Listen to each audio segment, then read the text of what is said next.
Hello students, welcome to our channel Aha Zindagi seated point. आज के इस लेक्चर में हम लोग हिंदी पेडागोजी के कुछ प्रश्न को डिस्कस करेंगे जो कि सीटेड प्रीवियस ईयर एमसीक्यू होंगे और ये जो प्रश्न होंगे आपके फरवरी 2014 के पूछे हुए प्रश्न हैं। ठीक है, तो सारे के सारे प्रश्न हिंदी पेडागोजी के ही हम लोग डिस्कस करेंगे। आइए देखिए प्रश्न किस तरीके से पूछे जाते हैं आपके। तो देखिए ये आपके प्रश्न पूछे हुए हैं जो कि फरवरी 2014 के प्रश्न हैं। ठीक है, सीटेट एग्जामिनेशन में आपके ये पूछे हुए सारे प्रश्न होंगे। तो वीडियो स्टार्ट करने से पहले मैं आपको बता दूं, आप किसी भी टीचिंग एग्जामिनेशन की प्रिपरेशन करते हैं तो आपको मैथ्स की आवश्यकता होगी और मैथ्स के लिए आप YouTube पर सर्च कर सकते हैं आहा जिंदगी ट्रिकी मैथ्स चैनल। तो वैसे चैनल का लिंक जो है इस वीडियो के डिस्क्रिप्शन बॉक्स में भी दे दिए गए हैं, तो उस लिंक को आप क्लिक करके भी सब्सक्राइब करके लाभ उठा सकते हैं। और यदि आप हमारे चैनल पे हैं तो कुछ इस तरह से हमारा चैनल आपको दिख रहा होगा और इसमें आप जब चैनल्स में जाते हैं चैनल्स को क्लिक कर लें और क्लिक करने के बाद देखिए कुछ इस तरह से आपको दिखेगा और यही है आपका आहा जिंदगी ट्रिकी मैथ्स चैनल।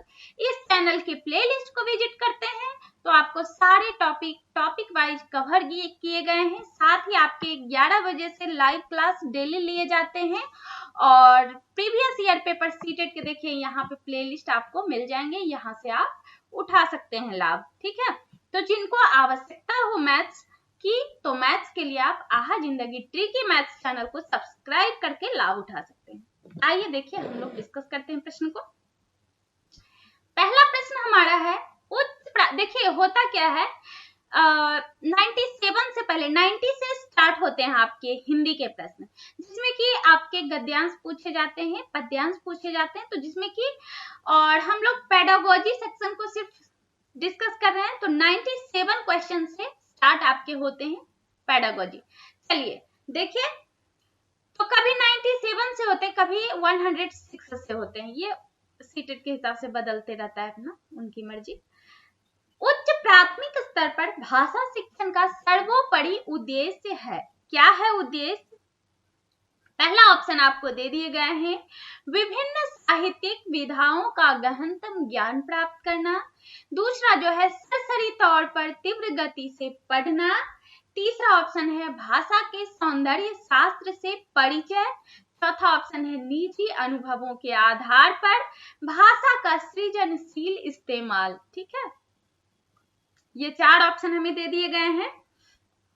बात करें हम लोग उच्च प्राथमिक स्तर पर भाषा शिक्षण का जो सर्वोपरि उद्देश्य है, तो यहाँ बात करते हैं अपने स्वयं के अनुभवों के आधार पर भाषा को सृजनात्मक कार्यों में व्यवहार के रूप में लाना है।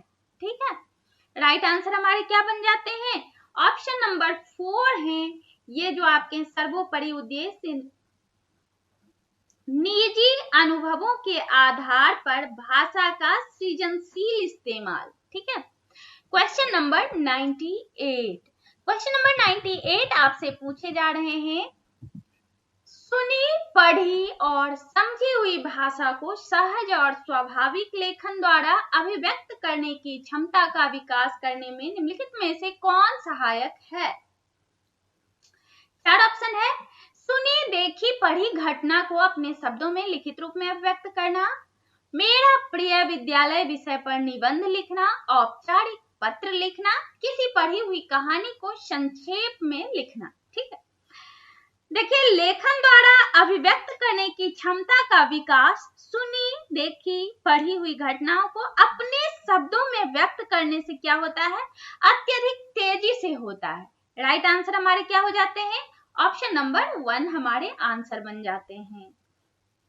चलिए क्वेश्चन नंबर 99। क्वेश्चन नंबर 99 जो पूछे गए हैं आपसे, भाषा के संदर्भ में स्कूली जीवन का यह उच्च प्राथमिक चरण खाली स्थान और खाली स्थान बोध के विकास की दृष्टि से अत्यंत महत्वपूर्ण है। चार ऑप्शन आपको दिए गए हैं, साहित्य, सराहना, सामाजिक, सौंदर्य बोध, साहित्य बोध, सामाजिक राजनैतिक। तीसरा ऑप्शन है भाषा, साहित्य, ऐतिहासिक। चौथा ऑप्शन है साहित्य बोध, सराहना बोध, ऐतिहासिक। ठीक है, होता क्या है भाषा के संदर्भ में स्कूली जीवन का ये जो उच्च प्राथमिक चरण जो होते हैं, सौंदर्य बोध, साहित्य बोध और सामाजिक राजनैतिक बोध के विकास की दृष्टि से जो होते हैं अत्यंत महत्वपूर्ण होते हैं। ठीक है, राइट आंसर क्या होंगे? सौंदर्य बोध यहाँ हो जाते हैं, साहित्य बोध और सामाजिक राजनैतिक बोध के विकास की दृष्टि से अत्यंत महत्वपूर्ण है। ठीक है, क्वेश्चन नंबर 100 आपसे पूछे गए हैं, उच्च प्राथमिक स्तर पर व्याकरण शिक्षण का उद्देश्य खाली स्थान में सहायक होगा। किसमें सहायक होगा? पहला ऑप्शन है भाषा की नियमबद्ध प्रकृति को अत्यधिक महत्व देने, दूसरा ऑप्शन है भाषा की प्रकृति, प्रकार और व्याकरणिक नियमों को कंठस्थ करने, तीसरा ऑप्शन जो आपके हैं व्याकरण की परिभाषाओं को कंठस्थ करने, चौथा ऑप्शन जो है भाषा की नियमबद्ध प्रकृति को समझने और उसका विश्लेषण करने। ठीक है, राइट आंसर हमारे ऑप्शन नंबर 4 बनते हैं। चलिए, उच्च प्राथमिक स्तर पर व्याकरण शिक्षण के उद्देश्य में भाषा की नियमबद्ध और क्रमबद्ध प्रकृति को समझना और उसका विश्लेषण करना जो है प्रमुख है। Right answer option number 4। Question number 101, उच्च प्राथमिक स्तर पर हिंदी भाषा के लिए कौन सी गतिविधि उपयोगी नहीं हो सकती, पूछी जा रही है आपसे। तो कौन से? 4 ऑप्शन आपके हैं, मुहावरों के अर्थ लिखकर वाक्य बनाना, सूचना डायरी लेखन, विज्ञापन लेखन आदि का कार्य करवाना, पढ़ी गई कहानियों का समूह में नाट्य रूपांतरण, चौथा ऑप्शन है विज्ञापनों, पोस्टरों, साइन बोर्ड और भाषा के अन्य उपयोगों का विश्लेषण करना। राइट, तो बात करें हम लोग उच्च प्राथमिक स्तर पर हिंदी भाषा विकास के लिए सूचना डायरी लेखन, विज्ञापन लेखन, पढ़ी हुई कहानियों का समूह में नाट्य रूपांतरण, विज्ञापनों, पोस्टरों, साइन बोर्ड और भाषा के अन्य उपयोगों का विश्लेषण करना उपयोगी होगा। ठीक है, जबकि मुहावरों के अर्थ लिखकर वाक्य बनाना भाषा के लिए उपयोगी नहीं हो सकता। ठीक है, राइट आंसर ऑप्शन नंबर 1 हमारे राइट आंसर होंगे। क्या पूछे जा रहे हैं? उपयोगी नहीं हो सकती, तो ऑप्शन नंबर 1 हमारे राइट आंसर। क्वेश्चन नंबर 102, उच्च प्राथमिक स्तर पर व्याकरण शिक्षण की सर्वाधिक उचित विधि है भाषा संसर्ग विधि, सूत्र विधि, निगमन विधि, आगमन विधि। ये 4 ऑप्शन है। ठीक है, तो बात करें हम लोग उच्च प्राथमिक स्तर पर व्याकरण शिक्षण की सर्वाधिक उचित विधि जो होगी आपके आगमन विधि होंगे। कौन सी विधि? आगमन विधि। Okay, question number 103, question number 103 आपसे पूछे जा रहे हैं, बच्चों का भाषाई विकास सर्वाधिक रूप से निर्भर करता है आकलन की औपचारिकता पर, संचार माध्यमों पर, पाठ्य पुस्तक पर, समृद्ध भाषा परिवेश पर। ठीक है, तो उच्च प्राथमिक स्तर पर बच्चों का अधिकांश भाषाई विकास उसके समृद्ध भाषा परिवेश पर निर्भर करता है कि वह अपने परिवार, पड़ोस, मित्र या विद्यालय में से किस इकाई के साथ भाषाई वार्तालाप में सर्वाधिक समय गुजार रहे हैं, बिता रहे हैं। तो राइट आंसर हमारे ऑप्शन नंबर 4 बन जाते हैं, समृद्ध भाषा परिवेश पर।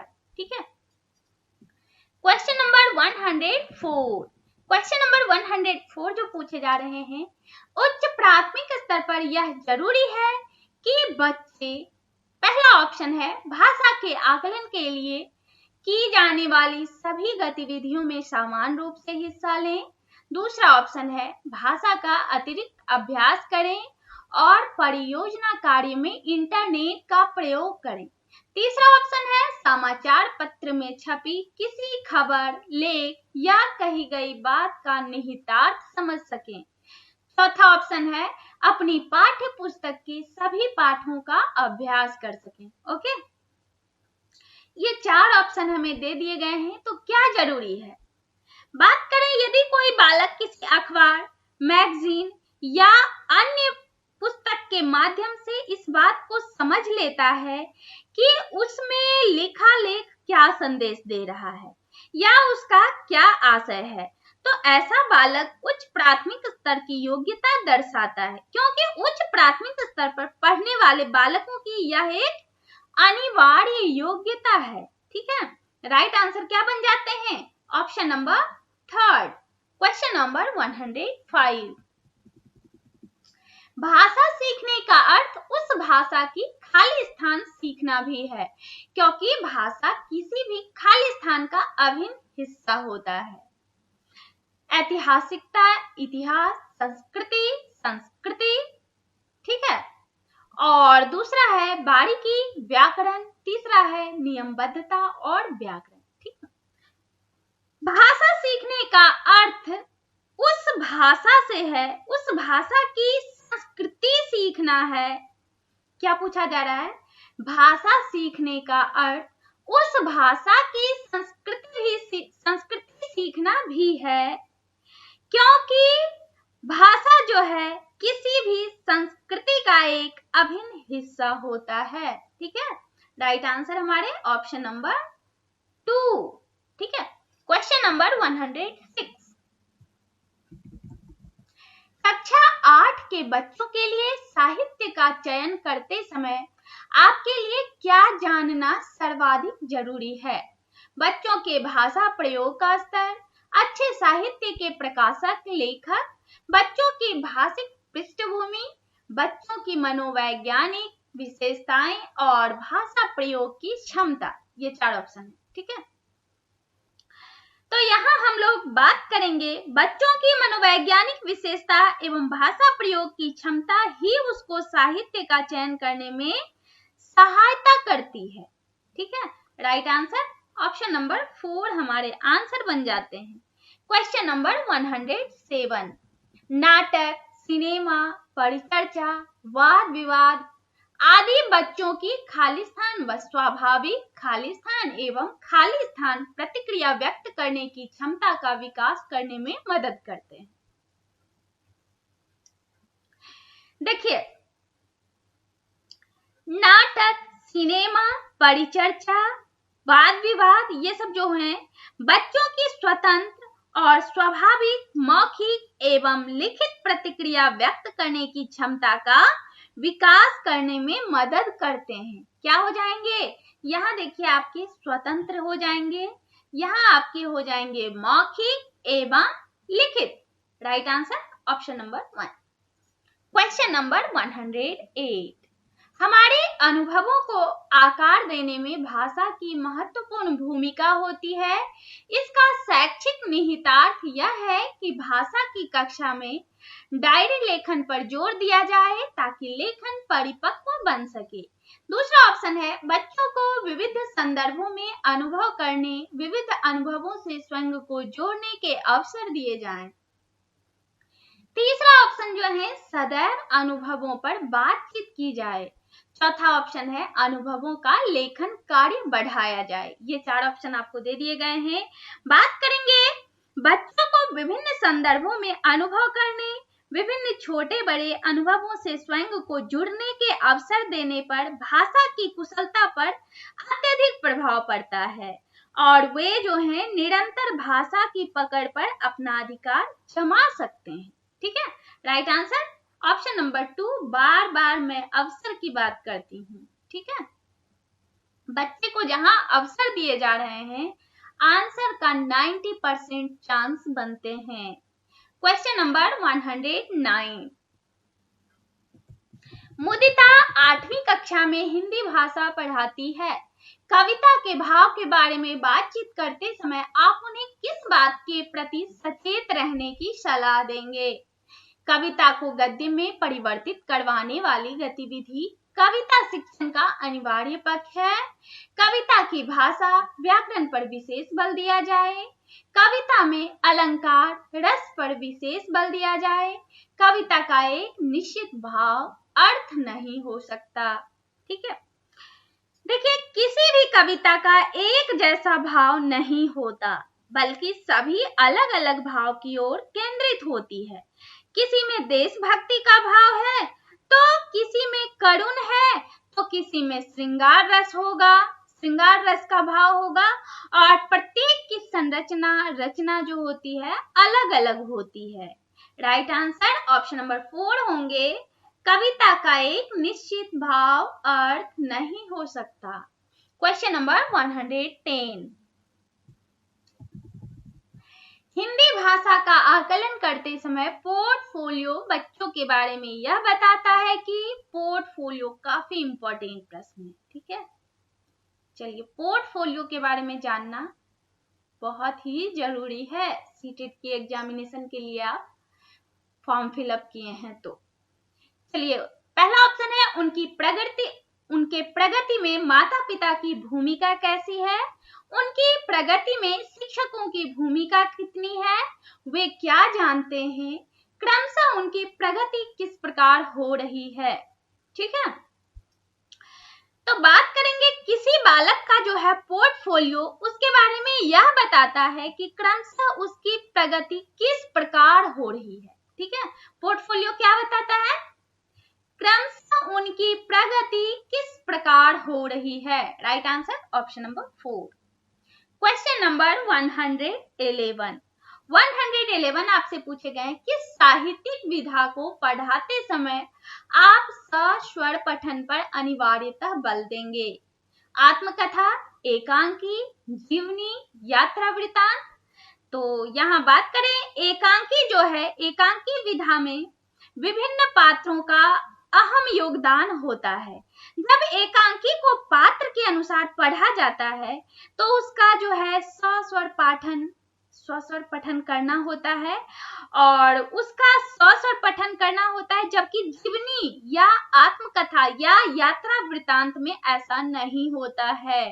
ठीक है, राइट आंसर क्या हो जाते हैं, ऑप्शन नंबर 2 हमारे राइट आंसर बन जाते हैं। ठीक है, तो इसी के साथ आज का ये जो है हमारा प्रीवियस ईयर पेपर फैब 2014 के पूछे हुए सारे हिंदी पेडागोजी के प्रश्नों को हम लोगों ने डिस्कस की। तो अब तक आपने हमारे इस वीडियो को देखा, आपको हमारा ये वीडियो हेल्पफुल लगा तो अभी जस्ट हमारे इस वीडियो को लाइक कर दें। आप हमारे चैनल पर नए हो, अब तक आपने हमारे चैनल को सब्सक्राइब नहीं किए हो तो अभी जस्ट हमारे चैनल आहा जिंदगी सीटेट पॉइंट चैनल को सब्सक्राइब करें, बेल आइकन जरूर प्रेस करें जिससे आने वाले वीडियो का नोटिफिकेशन आप लोगों को मिलते रहे और आप हमारे वीडियो से लाभान्वित होते रहें। अपने दोस्तों के साथ, साथियों के साथ जो कि टीचिंग एग्जामिनेशन की प्रिपरेशन कर रहे हैं उनके साथ हमारे वीडियो को ज्यादा से ज्यादा शेयर करें जिससे आपके साथी भी हमारे वीडियो से लाभान्वित हो सकें। Okay, thank you so much.